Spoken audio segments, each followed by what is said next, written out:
Hello, guys. Take a deep breath. Take a deep breath. I know the results just came out, and I want to talk about a couple things that will hopefully get everybody feeling a little bit better. Number one, normally those results are going to be posted on Instagram and Facebook.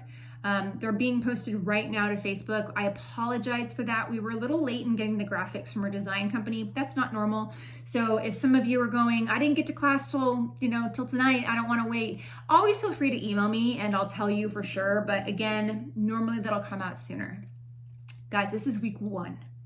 So understand that even if you had a phenomenal week and you didn't place in the top 10, by no means does that mean you don't have a chance at winning. This is a highly volatile 6 weeks for people, and there's many factors that go into that. So when it comes to testing your body fat, you can eat perfectly, you can follow the plan perfectly, but there are still other factors that could affect your overall test. So I want to make this very clear to everyone, and I want you guys to really keep this in mind, because just because you didn't make the top 10, but you dropped a fair amount in body fat, and I'll get into that in a second, doesn't mean that you didn't win. Remember, let's take the prizes aside. This is about gaining your health back. And I know it's fun to be competitive, but let's look at the bigger picture. Having said that, if you ate perfectly and if you still dropped in body fat, but you're like, wow, I thought I'd be higher up in the ranks, know that a couple things can come into play, and what a big one is body type. And this is nothing that you can do to change. It's just your body type. If you guys want more information on this, there's in the Foundations manual that was sent to you, there's a section on body type. There's 3 major types: endomorph, mesomorph, ectomorph. If you're an endomorph, it tends to mean that you have a harder time losing fat. Normally you store in the center, and it just means that you're going to have to work a little bit harder than others. It is what it is. That doesn't mean that you have a bad body type. Once you usually get to where you want to be as an endomorph, you can technically stay there. Mesomorphs, those are individuals that if you give them the proper food and the proper training, they're going to see results very quickly. This is literally a genetic component. So if you have mesomorphic quantity or qualities, you probably dropped body fat this week. Even if you didn't rank in the top 10, you probably put on a little bit of muscle. Usually slight tweaks to diet and muscle stimulation or training, you get results. The flip side to that is you've got to be really on point, because if you're off your game, you're going to gain that fat right back. Ectomorphs are what we would call are very long and lanky, tend to be on the skinnier side individuals. And arguably, these guys have a really tough time. So you're going to lose weight quickly, but it's very hard to put on muscle. So understand that your results may take a little bit longer. And that doesn't mean that you're doomed to fail. It just means maybe week 1 wasn't your best week, meaning you didn't rank as high as you wanted to, but heck, you could come out swinging weeks 4, 5, and 6. I can give you a million examples of that. That's number 1. Number 2, I want to talk to you about some other factors that can affect your results that you may not be aware of. So even if you ate perfectly, even if you trained 4 days a week, even if you followed everything to a T, if you did not sleep properly, you'll never test well, ever. And when I say sleep, I mean you're getting deep sleep. Here's a way that you can remember, or that you can understand how well your sleep is. If you don't have a tracker, there's 2 ways. Number 1, deep sleep is your dream sleep. You have the highest amount of delta waves. You usually have dreams that you have a dream, but you don't necessarily remember it. So you wake up going, okay, I dreamt of something, but I can't quite remember what it was. That usually means you're in deep sleep. Second is REM sleep, REM sleep. And that usually happens towards the morning. They're usually dreams you remember right away, but you're able to see colors, or you're able to remember vivid details. Those are 2 signs that you're getting adequate amounts of sleep. You really do need to be setting aside 6 to 8 hours. And if that means you schedule it, awesome. If you're getting 4, if you're getting 5, you are not repairing properly. And what that's going to look like on your body fat test is a less than stellar drop, or, which brings me to my next point, you're retaining water. So on your body fat test, there is a graph at the bottom, and the very bottom number says ECW/TBW or TCW. It's your extracellular water weight to your total body water weight. When you don't sleep properly or when you're not getting enough water, and each person is different, one of two things happens. If you see that water tick up, that ratio tick up, 9 times out of 10, you didn't get enough sleep and your body is retaining water, or it's inflamed because it couldn't properly flush out lactic acid, toxins from your body. So that's why sleep's important. Number 2, if you're not drinking enough water, you're going to be really, really dehydrated, and that can affect your body's ability to also flush out.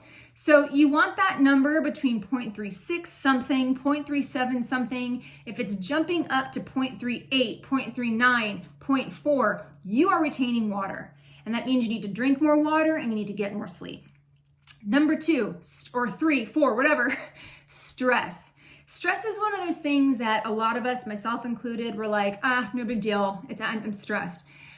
Your body does not respond well to stress. So here's kind of the layman's terms of what happens. When you are in a stressful situation, a lot of times your adrenaline ticks up. And ways that you know your heart rate starts to race, it could be a work situation, it could be an emotional situation.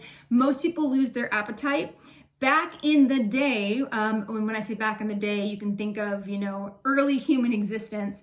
Adrenaline is a major hormone, and it was used in case of a fight or flight, life or death situation. It allows your body to pull energy when it feels like it's under attack. The problem is, in our modern era, stress, your body doesn't know the difference between emotional, physical, psychological. It doesn't know the difference between that type of stress. So if you're dealing with issues where you're like, I don't have an appetite, I feel really overwhelmed, and you know these emotions are coming up at bay, your adrenaline is up. Now, at first, that may seem like not the end of the world, but here's the thing. The body is designed to protect and designed to adapt. So once your stress subsides, your adrenaline will drop and your cortisol will go up. Cortisol is meant to help your body kind of reach homeostasis. It's another major hormone in the body that you absolutely cannot live without. But what happens is cortisol increases hunger. So what could happen for some of you is you may go through the whole day and not eat everything, or you may go through 4 or 5 days where you miss a meal or two, and then the weekend rolls around and you didn't necessarily eat off track, you just ate more. Or if you don't heed my advice and you're still under eating, there's gonna come a point where your body's like, screw this, I'm hungry, and you're going to overeat. It's basically cortisol taking over your body. That's going to affect your body fat test. So it's really hard for me to just say, hey, don't stress out. But what you can do is really be mindful of how your body is responding. If you know that you're stressed, do as much as you can to get as much sleep as you can. Do not miss a meal. That's huge, okay? Even if that means you can't finish it. So we talked about sleep. We talked about stress. The other thing to think about is bloat. So, we talked about salad dressings in a past video. We talked about condiments. But if you're noticing that you feel bloated in general, and when I say bloated, it means like maybe 4 or 5 hours after you eat something, or if you have maybe a sugar-free creamer or something that isn't working properly for you and you feel bloated in a weird way, you want to eliminate that food. And it could be anything. For me, it's actually, I don't do well with quinoa. I don't do well with ground turkey. I know it sounds weird, but 4 hours later, I get this, I call it the pregnancy bloat. If I'm testing, I'm probably not going to eat that before. It's just my digestive system doesn't work with it. But if you are bloated in any particular way, then you're going to test a little different. Other ways to tell that you're bloated. The finger test. You get up in the morning and you wrap your fingers together, and if your fingers feel like sausages, you better be downing water that day. It's nothing to freak out about. These are just things that could affect your test, okay? Number 1. So hopefully that relieves a little bit of stress, okay? Number 2, I want to talk about how to read that graph. So the biggest thing that I look at, y'all, is I look at the graph at the bottom. That's really all I need. And I want to see, of course, your weight. And if I see that it dropped, my eyes immediately go to the next part of the graph that says SMM, stands for skeletal muscle mass. If I just look at those two numbers and I see your weight go down and your skeletal muscle mass go down, which is a reflection of your muscle, I know you've put on body fat or you haven't dropped any. So we talked about this a little bit, but when you're looking at your test, what you want to see is your skeletal muscle mass stay the same or tick up a little bit. And if some of you lost muscle mass last week, it's okay if you put a pound of muscle on. You're never going to be exactly proportional, meaning I lose 5 pounds and I also drop 5 pounds of body fat. That's never going to happen every week. It's just not. So if it did for someone this week, congratulations. It could change drastically next week.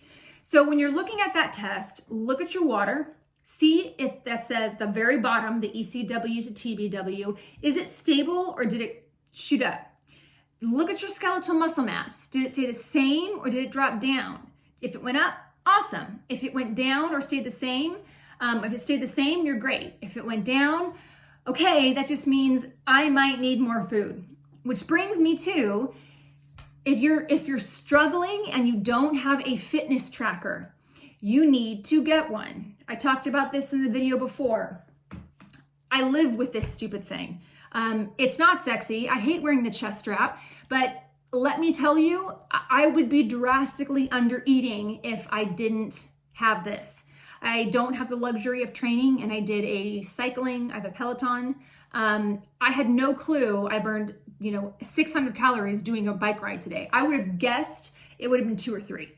If I didn't have this, I wouldn't know. So remember, my job is to just give you as much info as I can as a challenge coach. Now, if you wanted to do individual coaching with me, you'd get a very different experience. It's much more hands-on. But for you guys, if you don't have a fitness tracker and you're frustrated, we need to see how much you're burning. That's the next step. Fitbit, Apple Watch, Garmin, something that tells us how many calories you're burning. So I hope this helps. I don't want you guys to be discouraged. I'm not discouraged for you. And I take this really seriously, y'all. I mean, you guys are like I hate to say this, but you're like my kids right now. I look at these results and I can already tell who's going to be frustrated when I look at it. I can already tell who's going to be excited. I can also see certain trends. And week 1 is literally just a learning curve. So all you want to think about is doing something better this week than you did last week. That can be getting all your food in. Maybe you bump it up to 5 classes a week. Not saying you have to, but understand that some of the people that are going to be winning this are probably, or I should say, are in the top 10. They might be training more than 4 days a week. Does that mean you have to? Absolutely not. It's just something to think about. But be proud of where you're at. And for what it's worth, it is just week 1. You will see the results that you want.